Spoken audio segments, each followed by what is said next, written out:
Carlos sempre teve uma rotina agitada. Era gerente de logística em uma transportadora. Passava o dia sentado diante de relatórios, telefonemas, reuniões e cafezinhos que vinham como alívio entre uma planilha e outra. Tinha 42 anos, dois filhos e uma paciência curta com qualquer dor que insistisse em atrapalhar o ritmo das responsabilidades. Foi por isso que, quando começou a sentir uma dor nas costas no fim do expediente, não deu muita importância. Era uma dor discreta no lado esquerdo da lombar, como uma fisgada depois de horas na mesma posição. Postura ruim, falta de alongamento, pensou, e seguiu a vida. Nos dias seguintes, a dor apareceu de novo. Depois passou. Voltou. Melhorava com massagem, piorava com o frio da manhã.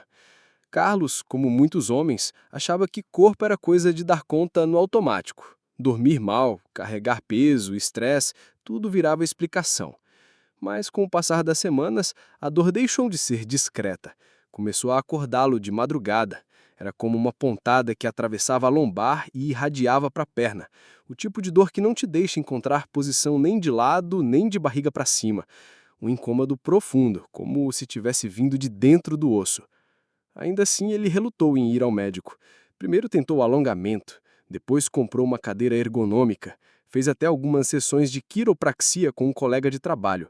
Por alguns dias achou que estava melhorando. Mas, numa manhã de sábado, ao abaixar para amarrar o tênis, Carlos caiu de joelhos no chão com uma dor aguda que o fez gritar. A esposa correu até ele e se assustou com a palidez do rosto dele. Ele estava suando frio. Sentia a perna formigar e o peito apertado. Foram direto ao pronto-socorro. Na emergência, depois de analgesia e raio-x, o médico disse que a imagem não era clara o suficiente. Solicitou uma ressonância magnética. Carlos achou exagero, mas fez. 2 dias depois, o resultado chegou. No laudo, havia palavras que ele não entendeu de imediato. Lesão osteolítica, sugestiva de processo neoplásico, envolvimento vertebral. Foi só quando o médico pediu uma tomografia complementar e encaminhamento para um oncologista que ele entendeu o que estava acontecendo. Carlos estava com um tumor na coluna. Mais precisamente, um câncer ósseo avançado que já havia comprometido parte da vértebra L3 e se infiltrava no tecido ao redor. E o mais assustador era uma metástase. O tumor original estava em outro lugar. A dor nas costas era só o eco de algo que já se espalhava silenciosamente pelo corpo. Tudo mudou em questão de dias. A ficha caiu entre exames, filas, salas frias e olhares cuidadosos de médicos que não queriam dizer tudo de uma vez. E Carlos, que achava que só precisava trocar a cadeira do escritório, agora encarava uma realidade que desmontava qualquer desculpa. O corpo gritava e ele finalmente tinha escutado. Carlos sempre teve um senso de controle muito forte. No trabalho, era conhecido por resolver problemas antes que se tornassem crises. Em casa, era o tipo de pai que sabia onde estavam os parafusos, as senhas do Wi-Fi e o controle remoto da TV. Mas ali, sentado na frente de um oncologista, pela primeira vez na vida, ele sentiu algo que nunca havia sentido antes: desorientação. O médico falava com calma, mas não havia como suavizar as palavras.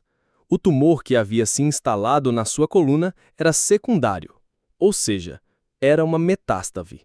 O câncer não começara ali.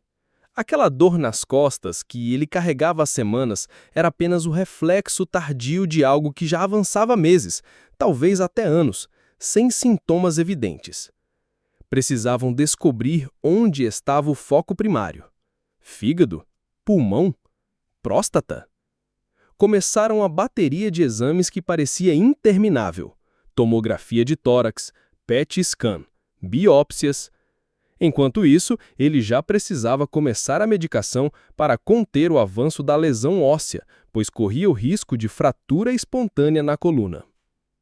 A rotina de Carlos virou de cabeça para baixo.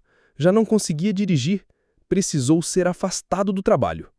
Os filhos adolescentes começaram a perceber que o pai não estava apenas com dor na coluna. A esposa tentava manter a casa funcionando, mas os olhos vermelhos e o silêncio longo denunciavam um medo que rondava todos ali. O diagnóstico final veio com uma mistura de alívio e desespero. O tumor original estava na próstata e se espalhara para os ossos silenciosamente. Câncer de próstata metastático, estágio 4. Havia tratamento, sim, mas cura, não. Carlos ficou em choque. Não sentia nada relacionado à próstata. Não havia alteração ao urinar, nem dor, nem sinais que o levassem a imaginar isso. Tinha feito exames de rotina há 2 anos e estava tudo aparentemente normal. Como era possível? O médico explicou que, em alguns casos, o câncer de próstata pode evoluir de forma silenciosa e agressiva, se manifestando apenas quando já atingiu outros órgãos. E quando os ossos são atingidos, especialmente a coluna, a dor é um dos primeiros e únicos sinais. Naquele dia em casa, Carlos sentou no sofá e ficou em silêncio por quase 1 hora. Não ligou a TV, não mexeu no celular. Só ficou ali, olhando para o chão, pensando em quantas vezes ignorou a dor, pensando em quantas vezes disse, "Isso vai passar", pensando no tempo perdido entre o primeiro sintoma e o diagnóstico real. Não era preguiça, nem má postura, nem estresse. Era câncer. E o corpo dele já gritava há semanas, mas ele só escutou quando gritar virou a única opção. Carlos começou o tratamento com um misto de esperança e medo. Passou a frequentar o hospital como quem vai ao trabalho. Cada semana trazia uma nova consulta, uma nova medicação, um novo exame. Os dias se misturavam. Perdeu a noção do tempo. Começou a viver em função de resultados, números, marcadores, níveis de PSA. Era como se o corpo tivesse virado um relatório clínico. A dor nas costas continuava ali, às vezes mais forte, às vezes suportável. Mas agora ele sabia o que era. Sabia que não adiantava alongar nem trocar o colchão. A dor era um lembrete constante de que o câncer ainda estava presente, mesmo com a hormonioterapia e os analgésicos, mesmo com todo o esforço da equipe médica. O que mais doía, no entanto, não era a dor física. Era a culpa silenciosa de não ter ouvido o próprio corpo antes, de ter adiado uma consulta, de ter ignorado os sinais, de ter dado prioridade a reuniões, prazos e demandas e deixado de lado a própria saúde. Ele começou a reparar em como os homens ao redor dele também faziam isso. O vizinho que reclamava de dor, mas só tomava relaxante muscular. O amigo que dizia que médico era só para quando não dá mais. O colega de trabalho que vivia com dor na lombar, mas achava normal por causa da idade. Era como se houvesse uma cultura inteira construída em torno da ideia de suportar. Suportar dor, suportar estresse, suportar tudo. E quanto mais suportavam, mais deixavam de perceber que o corpo dava sinais. Em um grupo de apoio, ouviu outras histórias. Um homem que descobriu um tumor depois de perder o movimento das pernas. Outro que só foi diagnosticado quando já estava com metástase no cérebro. Todos com o mesmo início, uma dor que parecia comum. Todos achando que dava para empurrar com a barriga. Carlos começou a escrever. Pequenos textos, reflexões, pedaços da própria história. Disse que queria transformar a dor dele em alerta para outros. Que se pudesse evitar que mais alguém passasse pelo mesmo, já valeria a pena. No aniversário de 43 anos, ele fez um vídeo para os amigos e a família. Contou tudo. Falou da dor, do diagnóstico, da luta. Disse que não sabia o que viria pela frente, mas que dali em diante jamais ignoraria um sintoma, e que esperava que ninguém mais fizesse isso também. Porque o corpo dele tentou avisar, primeiro em silêncio, depois em sussurros, e por fim, com um grito tão alto que ele caiu de joelhos no chão. A dor que começou como coisa da coluna, era na verdade o corpo implorando para ser ouvido. E quando Carlos finalmente escutou, já era tarde para curar. Mas não era tarde para mudar. Os meses seguintes foram de adaptação. Carlos não voltou ao trabalho. Não por fraqueza, mas por escolha.